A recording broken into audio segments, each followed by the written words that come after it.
budget aims to initiate transformative reforms across 6 domains. During the first 5 years, these will augment our growth potential and global competitiveness. The domains are taxation, potential and global competitiveness. The domains are sector, urban development, mining, financial sector and regulatory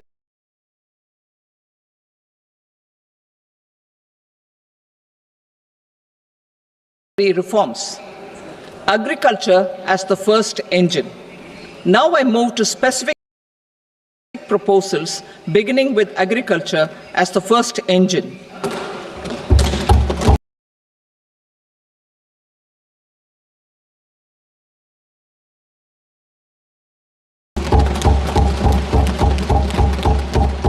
Prime Minister Dhan Dhanya Krishi Yojana, developing agri-districts program. Motivated by the success of the aspirational district program, our government will undertake a Prime Minister Dhan Dhanya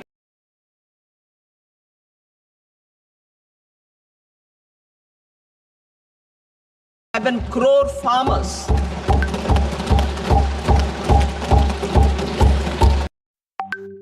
Building rural prosperity and resilience, a comprehensive multi-sectoral rural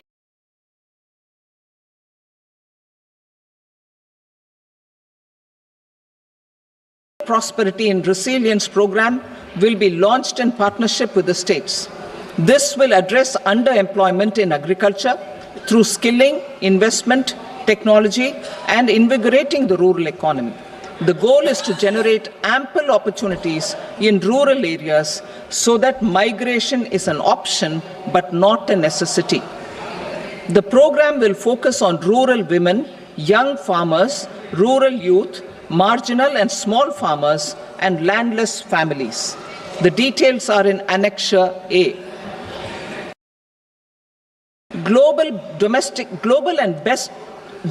best practices will be incorporated, and appropriate technical and financial assistance will be sought from multilateral development banks. In Phase 1, 100 developing agri-districts will be covered. Atmanirbharta in pulses. Our government is implementing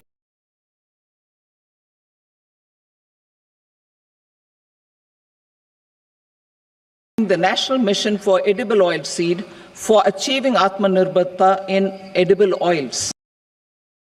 Our farmers have the capability to grow enough for our needs and more.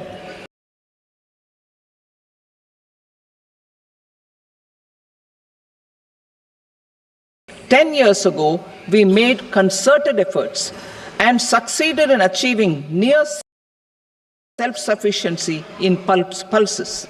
Farmers responded to the need by increasing the cultivated area by 50%, and government arranged for procurement and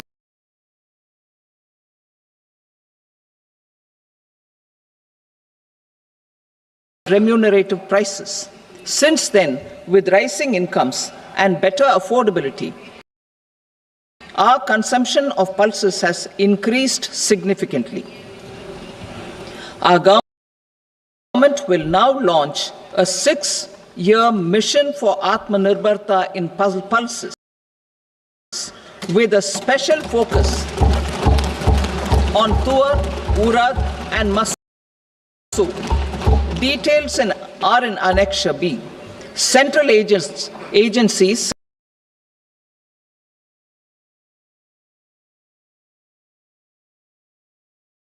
launched in partnership with the states.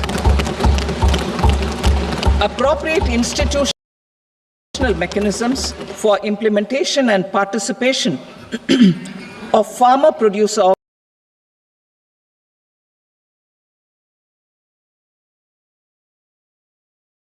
organizations and cooperatives will be set up.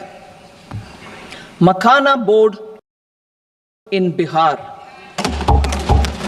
For this, there is a special opportunity for the people of Bihar. A Makana board will be established in the state to improve production, processing, value addition, and marketing of Makana. The people engaged in these activities will be organized into FPOs. The board will provide hand-holding and training support to Makana farmers and will also work to ensure they receive the benefits of all relevant government schemes. A national mission on high-yielding seeds will be launched, aimed at 1. Strengthening research ecosystem, 2. Targeted development and propagation of seeds with high yield, pest resistance, and climate resilience, and 3. Commercial availability of more than 100 seed varieties released since July 2024. India ranks second largest globally in fish production and aquaculture.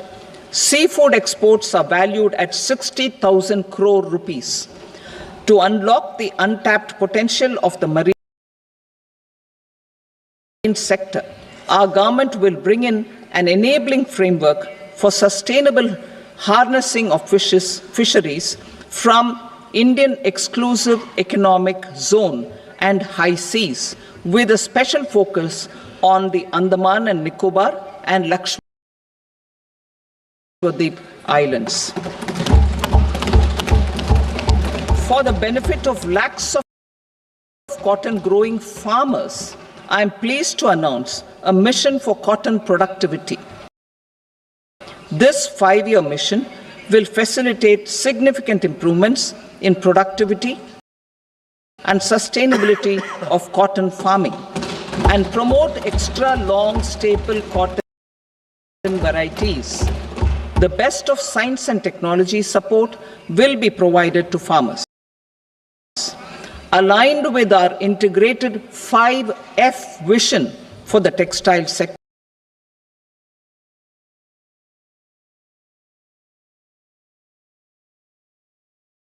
this will help in increasing incomes of the farmers and ensure a steady supply of quality cotton for rejuvenating India's traditional textile sector. Kisan credit cards facilitate short-term loans for 7.7 crore farmers, fishermen, and dairy farmers. The loan limit under modified interest subvention scheme will be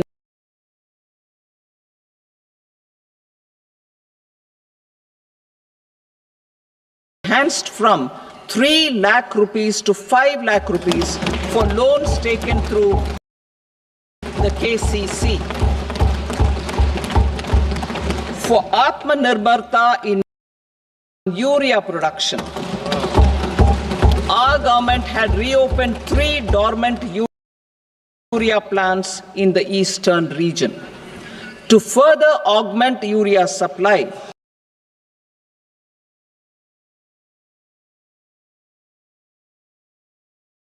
new entrepreneurs, women, self-help groups, MSMEs, and the large business organizations. Our government will provide support to NCDC for its lending operations for the cooperative sector. MSMEs as the second engine. Now I move to MSMEs as the second engine, which encompasses manufacturing and services with a focus on MSMEs numbering 5.7 crores. Currently, over 1 crore registered MSMEs, employing 7.5 crore people and generating 36% of our manufacturing, have come together to position India as a global manufacturing hub. With their quality products, these MSMEs are responsible for 45% of our exports. To help them achieve higher efficiencies of scale,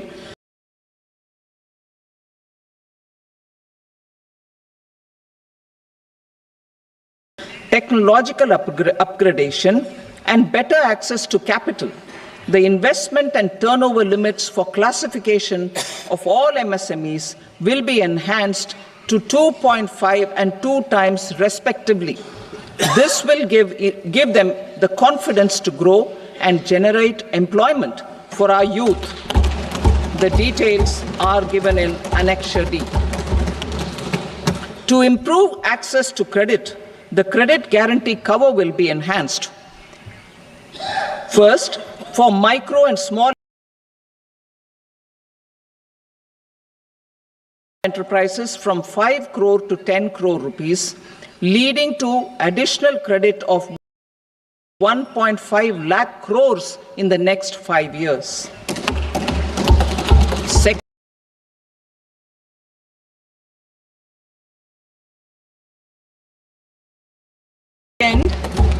for startups from 10 crore rupees to 20 crore rupees, with the guarantee fee being moderated to 1% for loans in 27 focus sectors which are important for Atmanirbhar Bharat.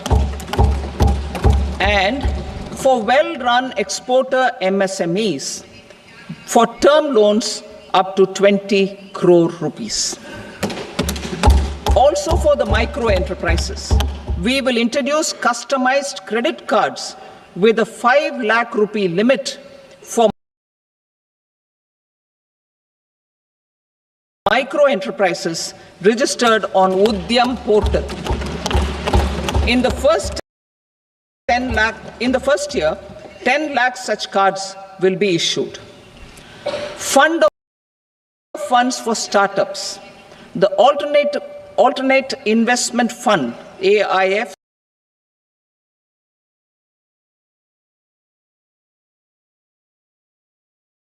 lessons from the successful Stand Up India scheme. Online capacity building for entrepreneurship and managerial skills will also be organized. Measures for labor-intensive sectors. To promote employment and entrepreneurship opportunities in labor-intensive sectors, our government will undertake specific policy and facilitation measures. To enhance the productivity, quality, and competitiveness of India's footwear and leather sector, a focused product scheme will be implemented. The scheme will support design capacity,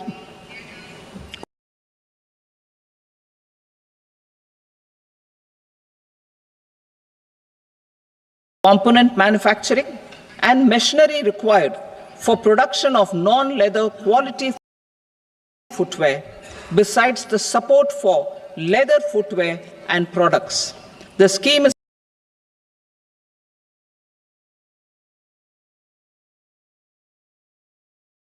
expected to facilitate employment for 22 lakh persons, generate over 4 lakh crore rupees, and exports of over 1.1 lakh crore rupees. Measures for the toys sector. Building on the National Action Plan for Toys, we will implement a scheme to make India a global hub for toys. The scheme will focus on development of clusters, skills, and a manufacturing ecosystem that will create high-quality, unique, innovative, and sustainable toys that will represent the Made in India brand.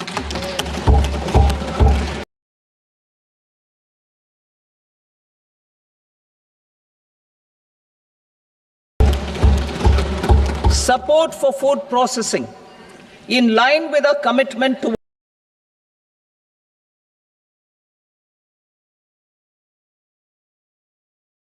Purvodaya, we will establish a National Institute of Food Technology, Entrepreneurship and Management in Bihar. The institute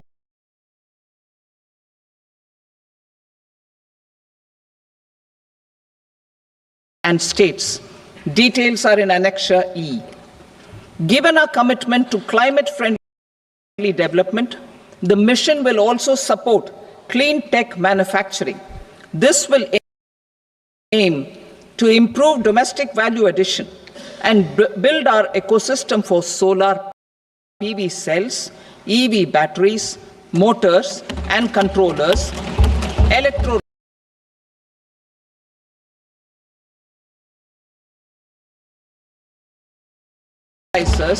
wind turbines, very high voltage transmission equipment and grid scale batteries. Investment as the third engine.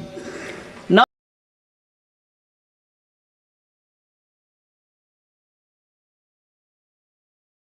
I move to investment as the third engine, which encompasses investing in people, investing in the economy, and investing in innovation. Investing in people.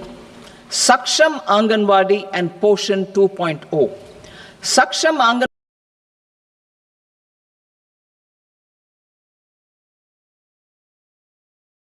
Anganwadi and Poshan 2.0 program provides nutritional support to more than 8 crore children, 1 crore pregnant women and lactating mothers all over the country, and about 20 lakh adolescent girls in aspirational districts and the Northeast region.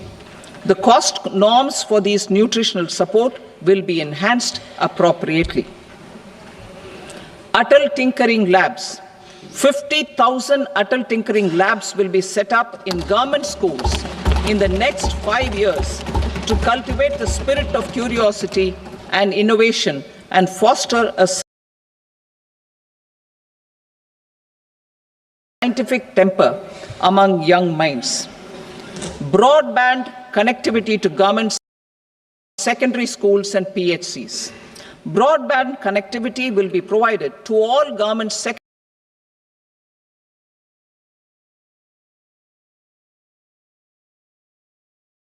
schools and primary health centers in rural areas under the BharatNet project. Bharatiya Bhasha Pustak scheme. We propose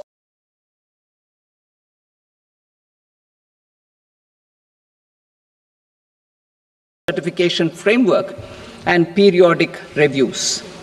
Expansion of capacity in IITs.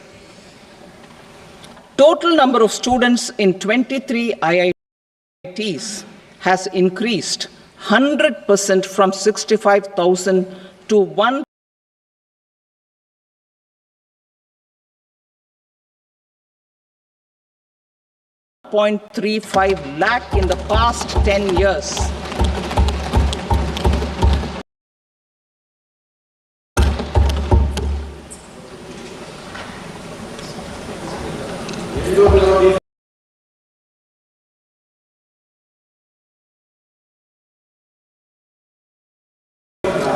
Additional infrastructure will be created in the 5 IITs started after 2014 to facilitate education for 6,500 more students. Hostel and other infrastructure capacity at IIT Patna will also be expanded.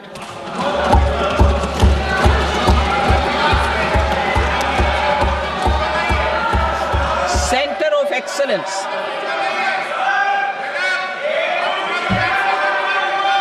Center of Excellence in AI for Education. I had announced 3 centers of excellence in artificial intelligence for agriculture, health, and sustainable cities in 2023. Now a center of excellence in artificial intelligence for education will be set up with a total outlay of 500 crores. Expansion of medical education. Our government has added almost 1.1 lakh undergraduate and postgraduate medical education seats in 10 years, an increase of 130%. In the next year, 10,000 additional seats will be added in medical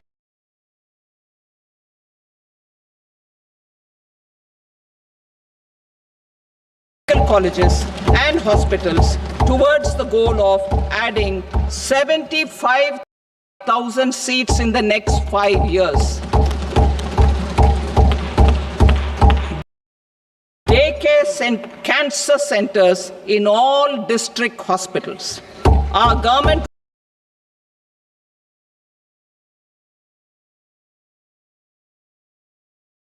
will facilitate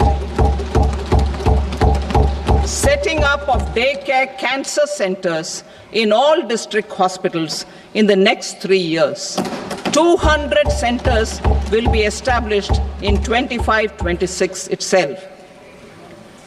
Strengthening urban livelihoods. Our government has been giving priority to assisting urban poor and vulnerable groups.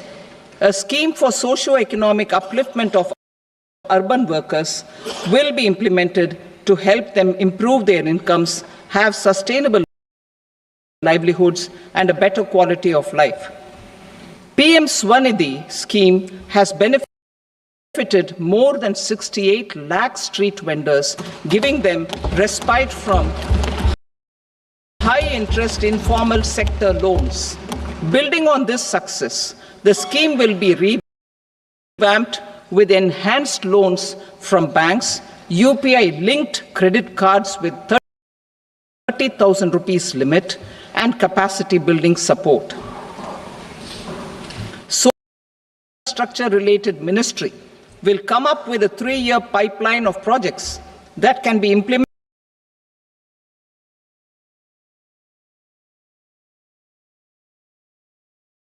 in PPP mode.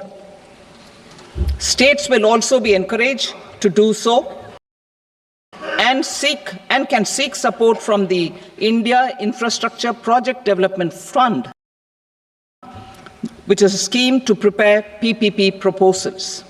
Support to states for infrastructure.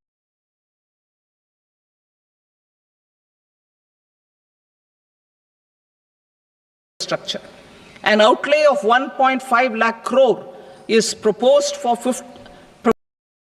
the 50-year interest-free loans to states for capital expenditure and incentives for reforms. Building on the success of the first asset monetization plan announced in 2021, the second plan for 2025 to 30 will be launched to plow back capital of 10 lakh crore in new projects. Regulatory and fiscal measures will be fine-tuned to support the plan. Jal Jeevan Mission. Since 2019, 15 crore households, representing 80% of India's rural population, have been provided access to portable tap water connections. To achieve 100% coverage, I am pleased to announce the extension of this mission until 2028 with an enhanced total outlay.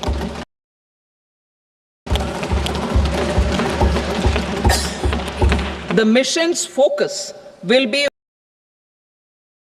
on the quality of infrastructure and O&M of rural piped water supply schemes through Jan Bhagidari.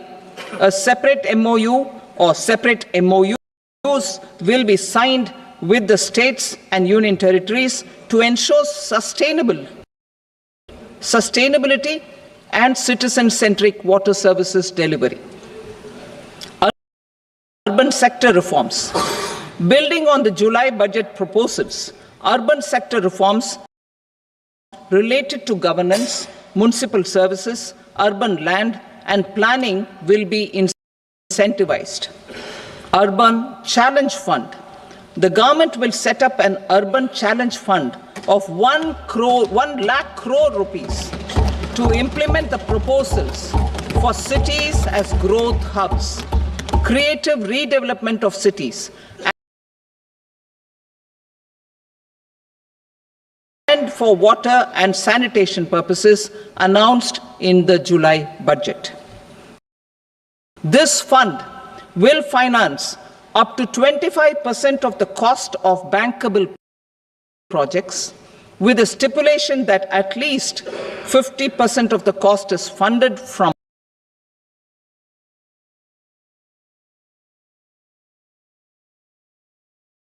bonds, bank loans, and PPPs. An allocation of 10,000 crore is proposed in 2025-26. Power sector reforms. We will incentivize electricity distribution reforms and augmentation of intra-state transmission capacity by states. This will improve financial health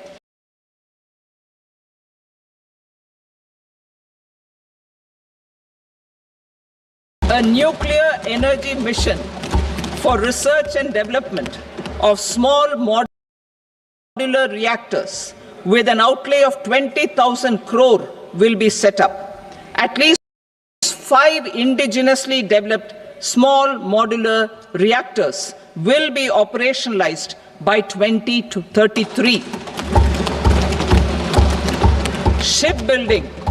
The shipbuilding financial assistance policy will be revamped to address cost disadvantages. This will also include credit notes for shipbreaking in Indian yards to promote the circular economy. Large ships above a specified size will be included in the infrastructure harmonized master list.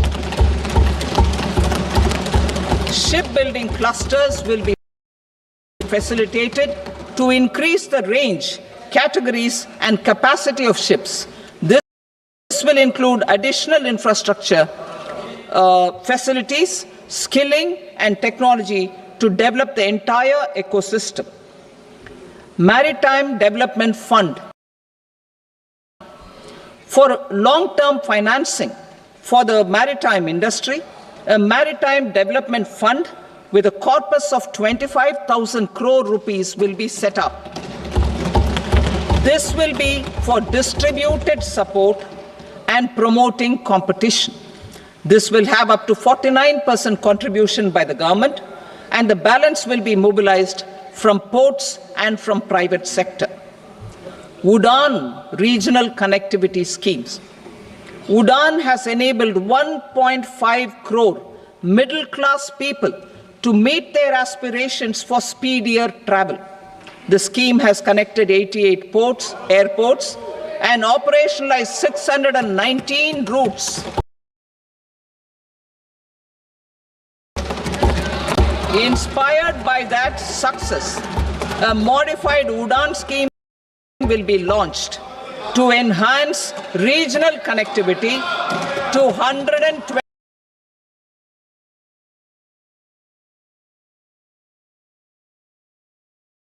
new destinations and carry 4 crore passengers in the next 10 years. 4 crore additional passengers in the next 10 years. The scheme will also support helipads and smaller airports in hilly, aspirational, and northeast regional districts.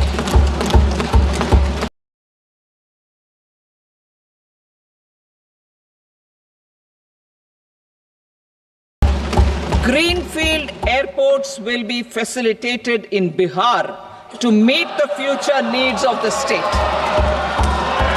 These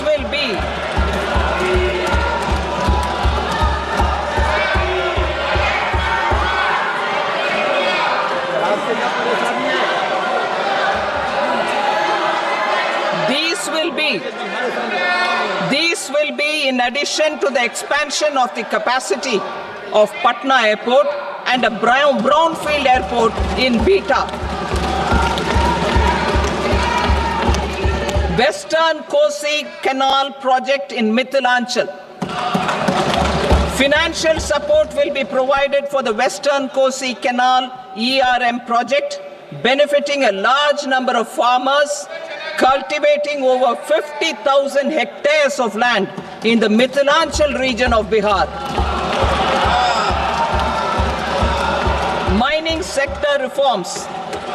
Mining sector reforms, including those for minor minerals, will be encouraged through sharing of best practices and institutions of a state mining index. A policy for recovery of critical minerals from tailings will be brought out. Under the special window for affordable and mid-income housing, SWAMI, 50,000 dwelling units in stressed housing projects have been completed and keys handed over to home buyers. Another 40,000 units will be completed in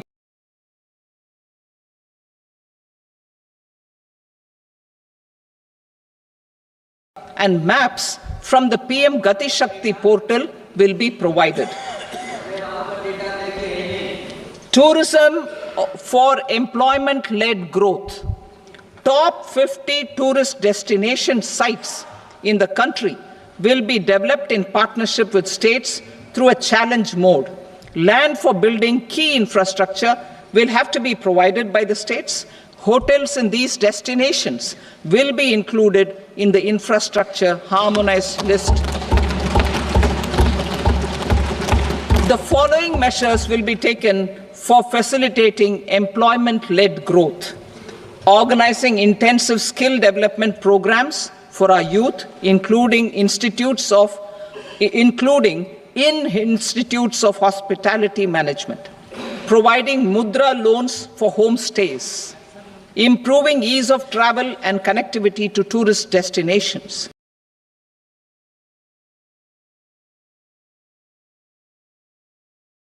Providing performance-linked incentives to states for effective destination management, including tourist amenities, cleanliness, and marketing efforts, and introducing streamlined e-visa facilities along with visa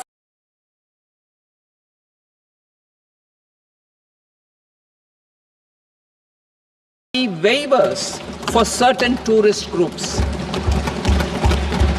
Continuing with the emphasis on places of spiritual and religious significance in the July budget, there will be a special focus on destinations related to the life and times of Lord Buddha.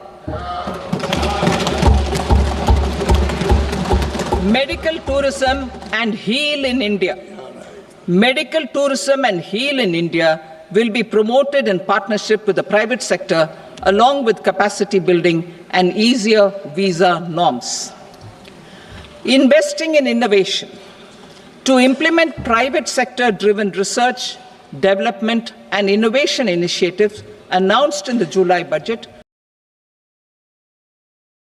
I am now allocating 20,000 crore rupees for this purpose. A deep tech fund of funds will also be explored to catalyze the next generation startups as a part of this initiative.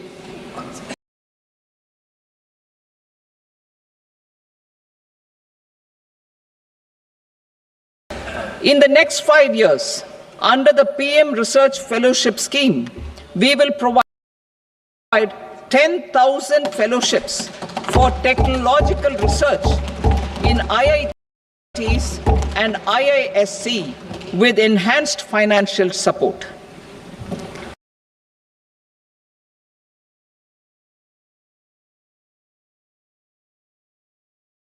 The second gene bank with 10 lakh germplasm lines will be set up for future food and nutritional security. This will provide conservation support to both public and private sectors for genetic resources. We will start a national geospatial mission to develop foundational geospatial infrastructure and data. Using PM Gati Shakti, this mission will facilitate modernization of land records, urban planning, and design of infrastructure projects. A Gyan Bharatam mission for survey, documentation, and conservation of our manuscript heritage with academic institutions, museums, libraries, and private collectors will be undertaken to cover more than 1 crore manuscripts. We will set up a national digital repository of Indian knowledge systems for knowledge sharing.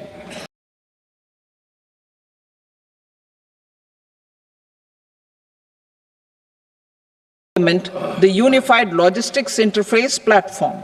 The BTN will be aligned with international practices.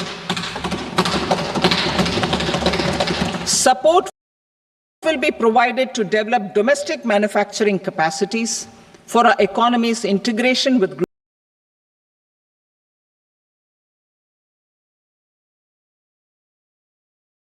global supply chains. Sectors will be identified based on objective criteria. Facilitation groups with participation of senior officers and industry representatives will be formed for select products and supply chains. Through this, there are huge opportunities related to Industry 4.0, which needs high skills and talent. Our youth have both. Our government will support the domestic electronic equipment industry to leverage this opportunity for the benefit of our youth. A national framework will be formulated as guidance to states for promoting global capability centers in emerging Tier 2 cities. This will suggest measures for enhancing availability of talent and infrastructure,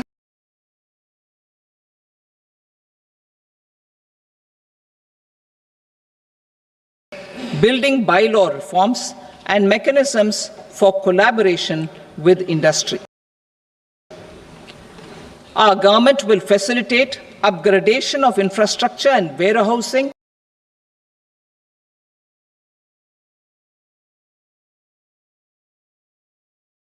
for air cargo, including high-value perishable horticultural produce. Cargo screening and customs protocol will be streamlined and made user-friendly. Reforms as the fuel. Over the past 10 years, our government has implemented several reforms for convenience of taxpayers, such as faceless assessment, 2, taxpayer charter, 3, faster returns, 4, almost 99% returns being on self-assessment, and 5, Vivad Se Vishwas scheme.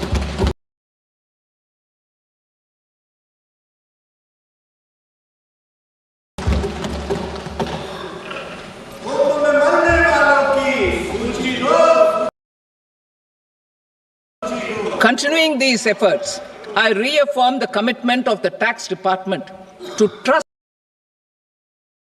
first, scrutinize later. I also propose to introduce the new income tax bill next week. I will detail the indirect tax reforms and changes in direct taxes in Part B.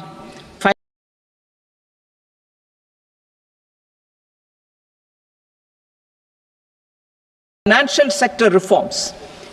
The FDI limit for the insurance sector will be raised of SHG members and people in rural areas. A forum for regulatory coordination and development of pension products will be set up. To implement the earlier announcement on simplifying the KYC processes, the revamped central KYC registry will be rolled out in 2025. We will also implement a streamlined system for periodic updating. Requirements and procedures for speedy approval of company mergers will be rationalized. The scope for fast-track mergers will also be widened and the process made simpler. As proposed in the interim budget,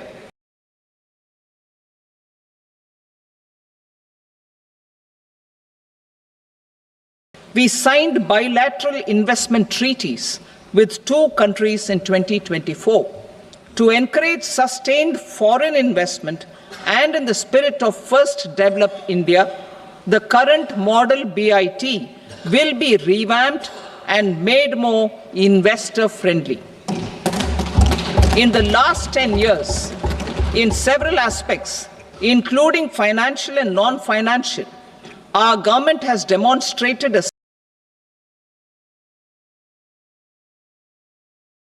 steadfast commitment to ease of doing business. We are determined to ensure that our regulations must keep up with technological innovations and global policy developments. A light touch regulatory framework based on principles and trust will unleash productivity and employment. Through this framework, we will update regulations that were made under old laws.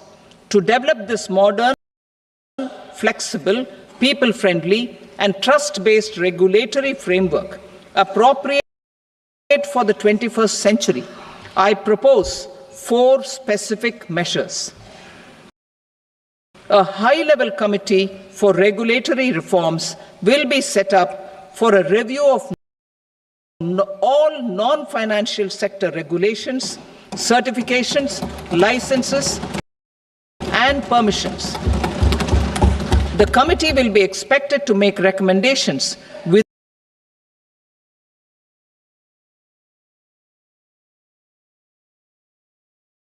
a year. The objective is to strengthen trust-based economic governance and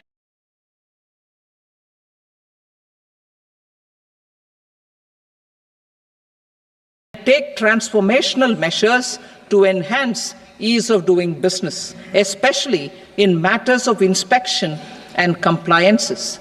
States will be encouraged to join in this endeavor. An investment friendliness index of states will be launched in 2025 to further the spirit of competitive, cooperative federalism.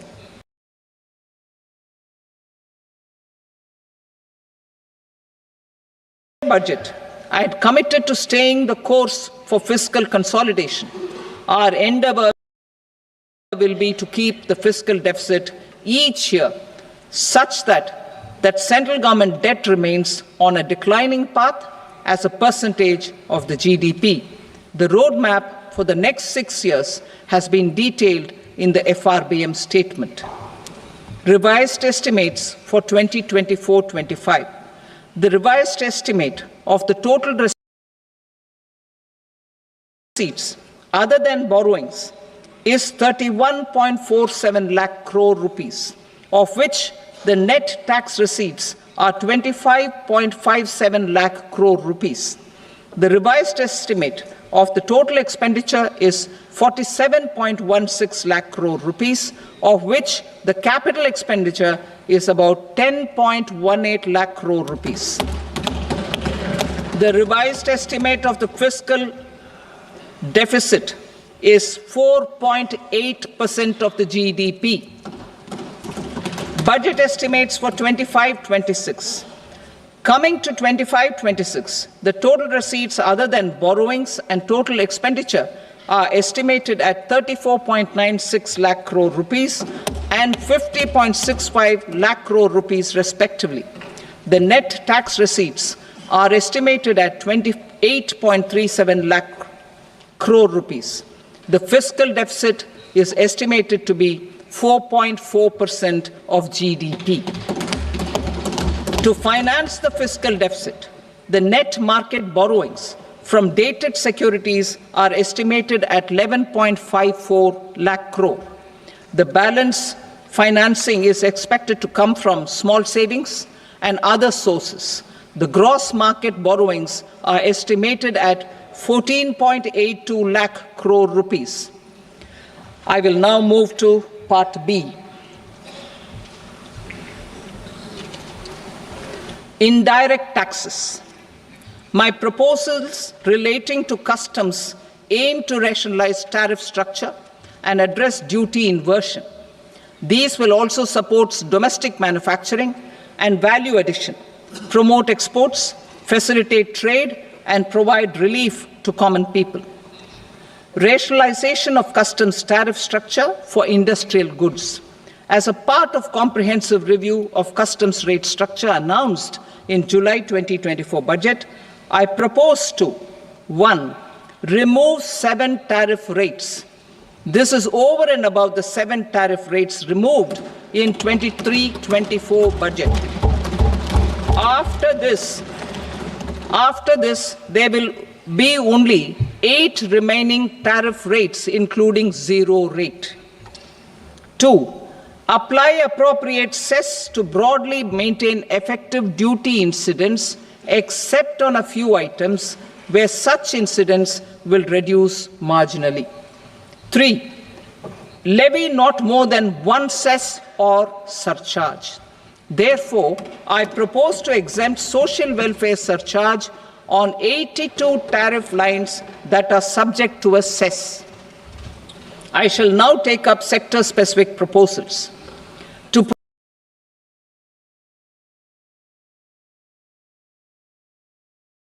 provide relief to patients, particularly those suffering from cancer, rare diseases, and other severe chronic diseases, I propose to add 36 life-saving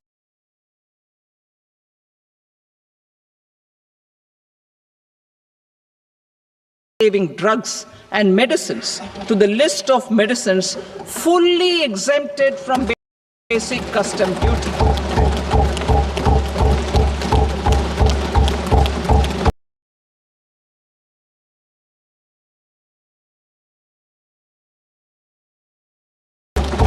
I also propose to add 6 life-saving medicines to the list attracting concessional custom duty of 5%. Full exemption and concessional duty will also respectively apply on the bulk drugs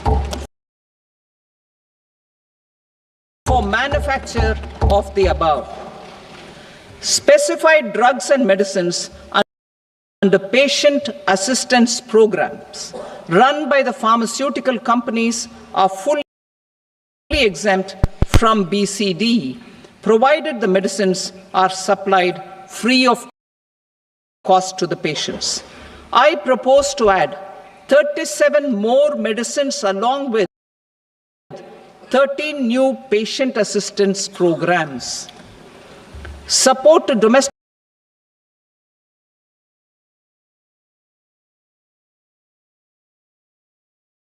manufacturing and value addition. Critical minerals. In the July 2024 budget, I had fully exempted BCD on 25 critical minerals that are not domestically available. I had also reduced BCD of 2 other such minerals.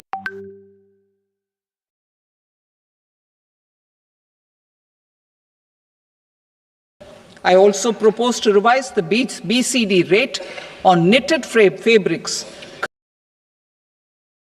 covered by 9 tariff lines from 10 or 20 to 20% or 115 rupees per kg, whichever is higher. Electronic goods.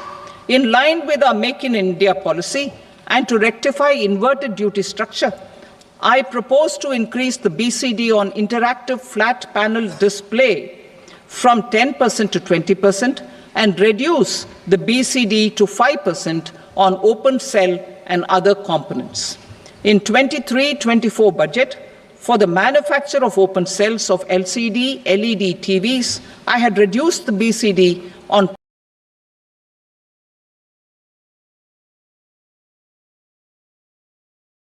parts of open cells from 5% to 2.5%. To further boost the manufacture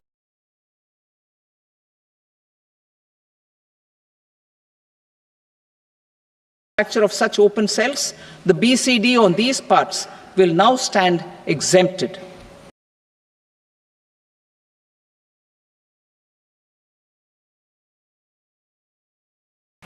Lithium-ion battery. To the list of exempted capital goods, I propose to add 35 additional capital goods for EV battery manufacturing and 28 additional capital goods for mobile phone battery manufacturing. This will boost domestic manufacture of lithium-ion batteries, both for mobile phones and for electric vehicles. Shipping sector. Considering that shipbuilding has a long gestation period, I propose to continue the exemption of BCD on raw materials, components, consumables, or parts for the manufacture of ships for another 10 years.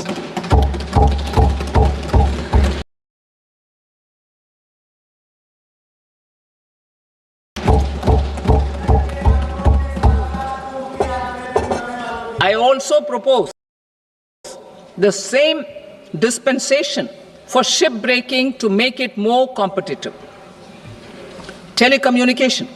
To prevent classification disputes, I propose to reduce the BCD from 20% to 10% on carrier-grade Ethernet switches to make it at par with non-carrier-grade Ethernet switches. Export promotion. To facilitate exports of handicrafts, I propose to extend the time period for export from 6 months to 1 year, further extendable by another 3 months if required. I also propose to add 9 items to the list of duty-free inputs. Leather sector. I propose to fully exempt BCD on wet blue leather to facilitate imports for domestic value addition and employment. I also propose to exempt crust leather from 20% export duty to facilitate exports by small tanners. Marine products. To enhance India's competitiveness in the global seafood market, I propose to reduce BCD from 30% to 5% on frozen fish paste, surimi, for manufacture and export of its analog products. I also propose to reduce BCD from 15% to 5% on fish hydrolysates for manufacture of fish and shrimp feed. In July 2024 budget, to promote development of domestic MROs for aircraft and ships, I had extended the time limit for export of foreign origin goods that were imported for repairs from 6 months to 1 year and further extendable by 1 year. I now propose to extend the same dispensation for railway goods. Time limit for provisional assessment. Presently, the Customs Act 1962 does not provide any time limit to finalize provisional assessments, leading to uncertainty and cost to trade. As a measure of promoting ease of doing business, I propose to fix a time limit of 2 years, extendable by a year, for finalizing the provisional assessment. I propose to introduce a new provision that will enable importers or exporters, after clearance of goods, to voluntarily declare material facts and pay duty with interest but without penalty. This will incentivize voluntary compliance. However, this will not apply in cases where department has already initiated audit or investigation proceedings. For industry to better plan their imports, I propose to extend the time limit for the end use of imported inputs in the relevant rules from 6 months to 1 year. This will provide operational flexibility in view of cost and uncertainty of supply. Further, such importers will now have to file a country that for new income tax bill will carry forward the same spirit of Nyaya in its drafting as well. The new bill will be clear and direct in text, with close to half of the present law in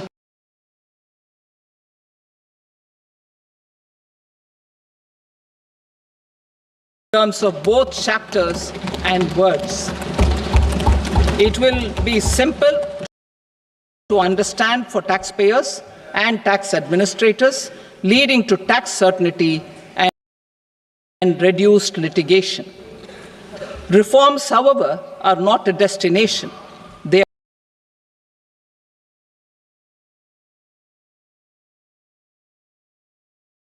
are means to achieve good governance for our people and economy. Providing good governance primarily involves being responsive. The Tirukural captures this in verse 542, which reads, "Vaanokki vaazhum ulagallam, mannavan kol nokki vaazhum kudi," meaning, just as the living beings live expecting rains, citizens live expecting good governance. Our government is committed to keeping an ear to the ground and a finger on the pulse and responding while balancing our national building efforts.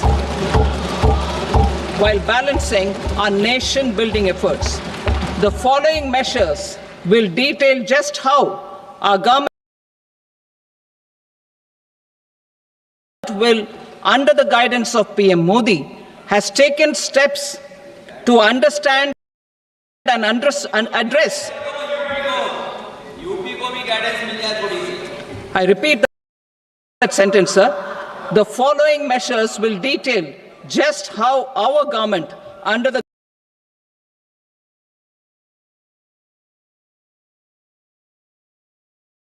guidance of PM Modi, has taken steps to understand and address the needs voiced by our citizens.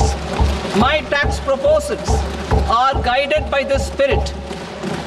The objectives of my proposals are as follows: personal income tax reforms with special focus on middle class, rationalization of TDS and TCS for easing difficulties, encouraging voluntary compliance, reducing compliance burden, ease of doing business, employment and investment. I will come to my proposal on personal income tax towards the end. TDS and TCS, rationalization for easing difficulties. I propose to rationalize tax deduction at source, TDS, by reducing the number of rates and thresholds above which TDS is deducted. Further, threshold amounts for tax deduction will be increased for better clarity and uniformity.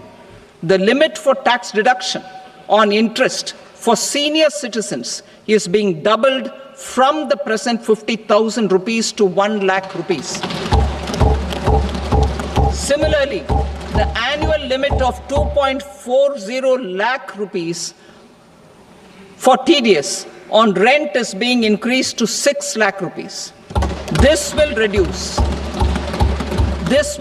the number of transactions liable to TDS, thus benefiting small taxpayers receiving small payments. The threshold to collect tax at source, the TCS, on remittances under RBI's liberalized remittance scheme, the LRS, is proposed to be increased from 7 lakh to 10 lakhs. I also propose to remove TCS on remittances for education purposes, where such remittances is out of a loan taken from a specified financial institution. Both TDS and TCS are being applied on any transaction related to sale of goods. To prevent such compliance difficulties, I propose to omit the TCS. I also propose that the provisions of the higher TDS deduction will now apply only in non-PAN cases. In July 2024, the delay for payment of TDS up to the due date of filing statement was decriminalized. I propose to provide the same relaxation to TCS provisions as well.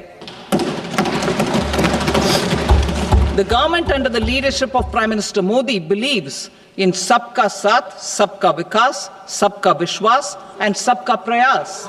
In line with this, we brought in updated return facility in 2022 for voluntary compliance by taxpayers who had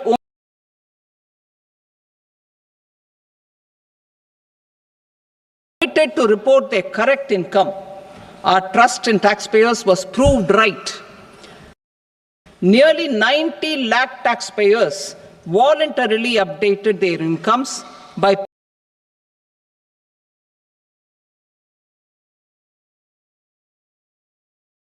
paying additional tax.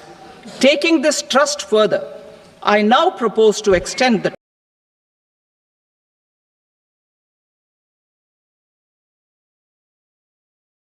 only on the fulfillment of certain conditions.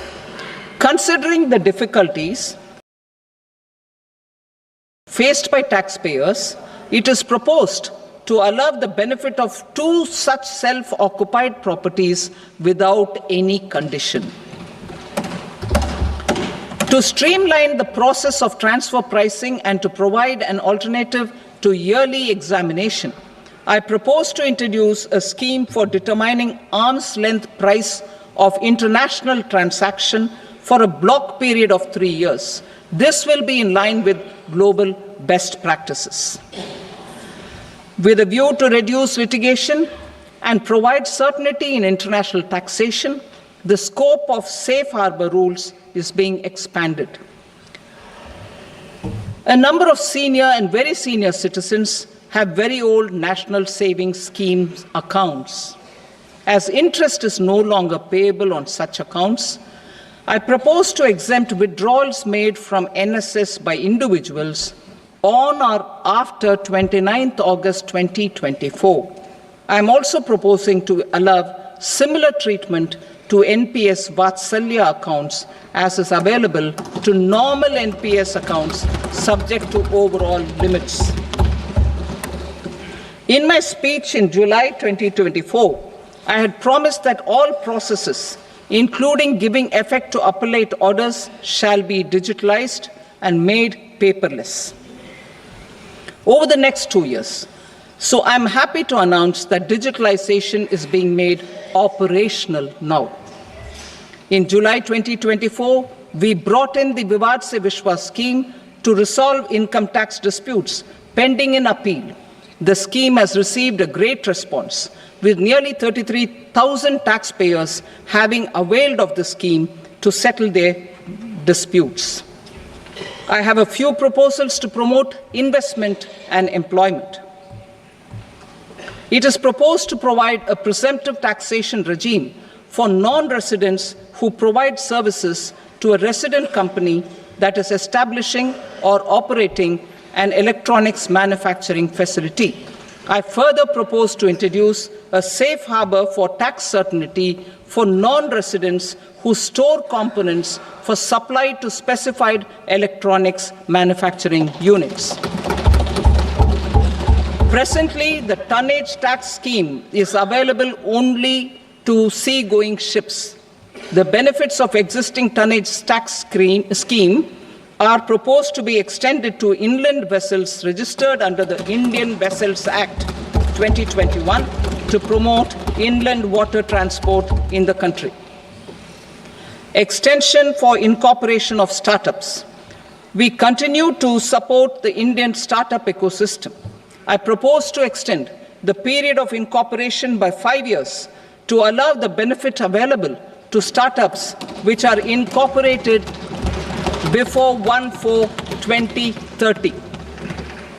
In order to attract and promote additional activities in the IFSC, I am inter alia proposing specific benefits to ship leasing units, insurance offices, and treasury centers of global companies which are set up in IFSC.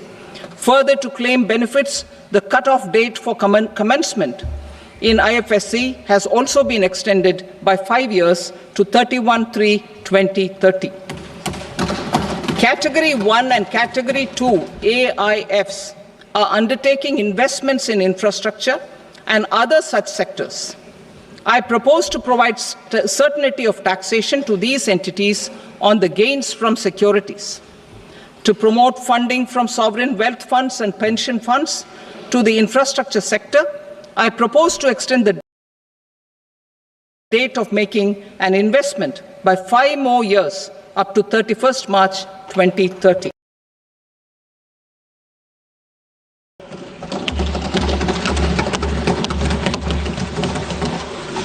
Personal income tax reforms with special focus on middle class. Democracy, demography, and demand are the key support pillars in our journey towards Vikasit Bharat. The middle class provides strength for India's growth. This government, under the leadership of Prime Minister Modi, has always believed in the admirable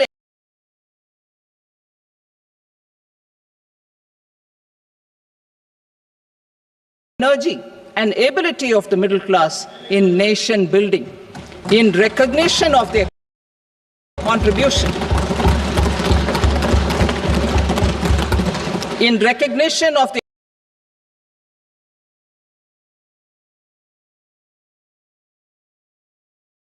contribution, we have periodically reduced their tax burden.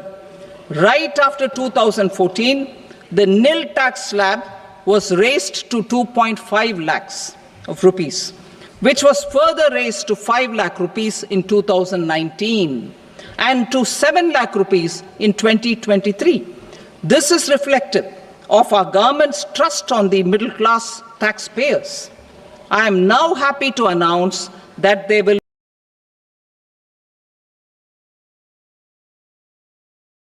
be no income tax payable up to income of 12 lakh rupees.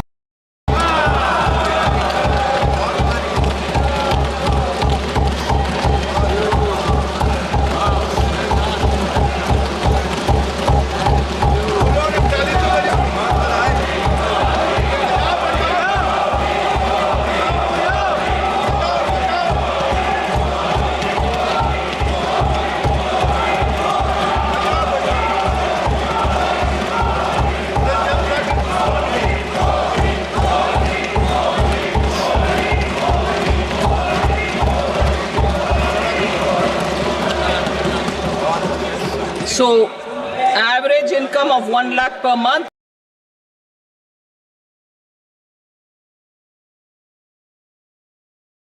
other than the special rate income such as capital gains under the new regime. This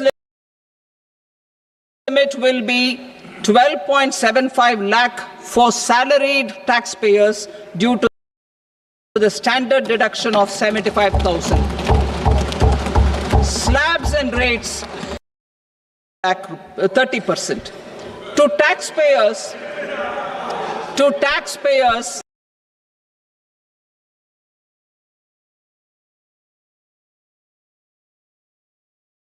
up to 12 lakh of normal income other than special rate income such as capital gains. I read that again.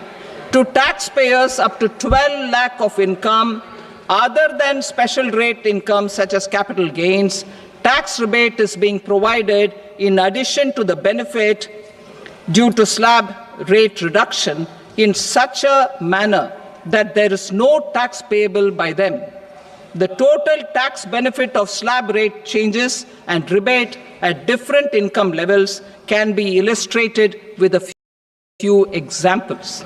A taxpayer in the new regime with an income of 12 lakh rupees will get a benefit of 80,000 rupees in tax, which is 100%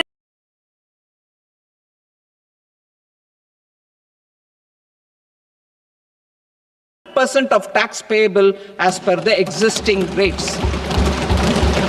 A person having income of 18 lakh rupees will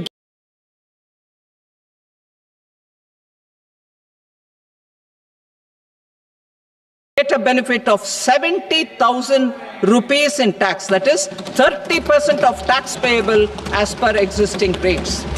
A person with an income of 25 lakh gets a benefit of 1,10,000 rupees, that is 25% of his tax payable as per existing rates. Details of my tax proposals are given in the annexure. As a result of these proposals, Honorable Speaker, sir, revenue of about 1 lakh crore in direct taxes and 2,600 crores in indirect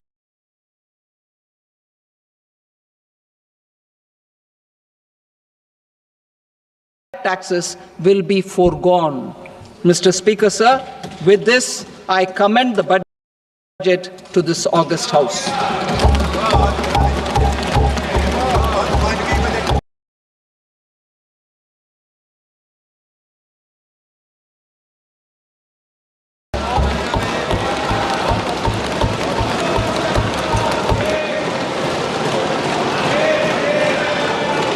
Item number 2, Srimati Nirmala Sitharaman. Sir, with your permission, I rise to lay on the table the following statements under Section 3(1) of the Fiscal Responsibility and Budget Management Act 2003. Medium-term fiscal policy cum fiscal policy strategy statement and macroeconomic framework statement. Item number 3, Srimati Nirmala Sitharaman. Sir, with your permission, I rise to move for leave to introduce the Finance Bill 2025. प्रश्न ये है कि विधेयक को पुनर्स्थापित करने की अनुमति प्रदान की जाए।